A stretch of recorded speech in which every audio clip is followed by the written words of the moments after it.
Hello everybody and welcome to a two-part One-Up Wednesday for the massive MMO Runescape. It seems like nobody is safe from this game's gravitational pull, and everybody has touched on it at some point in their lives. And it's changed people's lives. I actually have a girlfriend that I met on Runescape. We've been dating for 2.5 years. Oh, seriously. Here's a picture. Now this episode will probably be longer than the second episode because not only am I going to review RuneScape 3, I'm also going to give a very brief history on RuneScape so you're kind of a little bit more caught up. RuneScape was developed by two brothers from Britain, Andrew and Paul Gower. It was released in beta form in January 2001 and fully released to paying players in December of 2003, which was known as RuneScape 2. The game was fully released in March of 2004, still under the RuneScape 2 tag. The third and current version, RuneScape 3, was released in July of 2013. The company that runs RuneScape, Jagex Limited, was formed in 2001 with the Gower brothers and Constant Tedder. The RuneScape player community and Jagex worked very well together for many years, but a lot changed in 2007. In December of that year, Jagex removed player versus player combat, known as PKing, and removed free trade. This was a response to the high amount of gold farming happening in the game, which is when real-world currency, such as British pounds, Canadian dollars, whatever, is used to buy in-game gold. This is actually illegal. During this time, subscriptions fell and over 60,000 consistent members' accounts stopped, resulting in a huge money loss. Jagex put a poll up in December of 2010 for the reinstatement of both PKing and free trade. This had 1.2 million votes, with 91% in favor of restoring both of these. Now, onto the actual review itself. RuneScape 3 is an MMORPG, or Massively Multiplayer Online Role-Playing Game, and it joins the ranks of World of Warcraft since it has lasted the test of time. RuneScape 3 sports two combat systems. One is a generic MMO system with hotkeys for special attacks while fighting enemies called Evolution of Combat.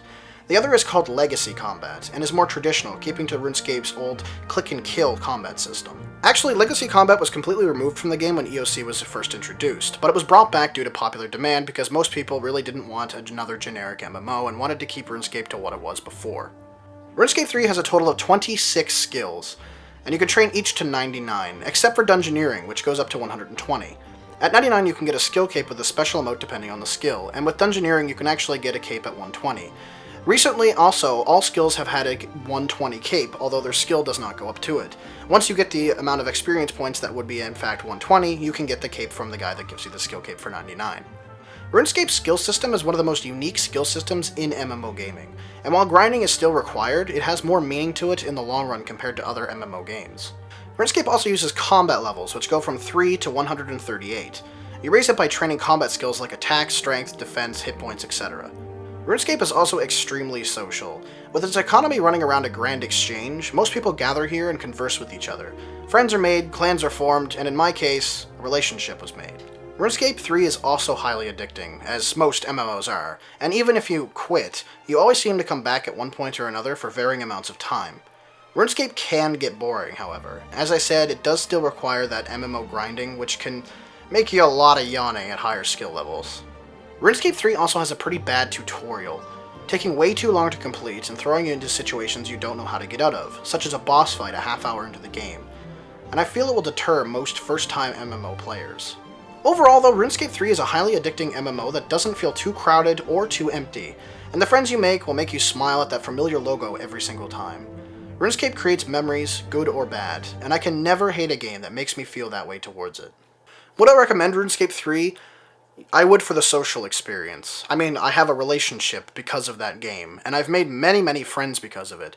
But I wouldn't really recommend it to the aged MMO player. I would recommend trying to find something with a little bit more challenge in it. RuneScape 3 is actually really easy as far as MMO goes, and if you have played World of Warcraft, you'll probably not like RuneScape at all. But if you are new to MMOs, it's a great start, and if you're just looking for some social interaction with a nice clan, it's definitely a good experience. Next time I'm going to look at RuneScape's breakoff, RuneScape 2007, which brings the game way back to August of 2007, only a few months before Wilderness and PKing was removed for the first time. This is a huge breakoff that most people voted for, and, well, you'll hear it in the next video, I guess. Enjoyed that video? Well, once it's up, click the next RuneScape video on RuneScape 2007. Or if MMOs aren't your thing, check out my Halloween special with the Endless Stairwell. Thanks for watching, and remember to leave a like if you enjoyed.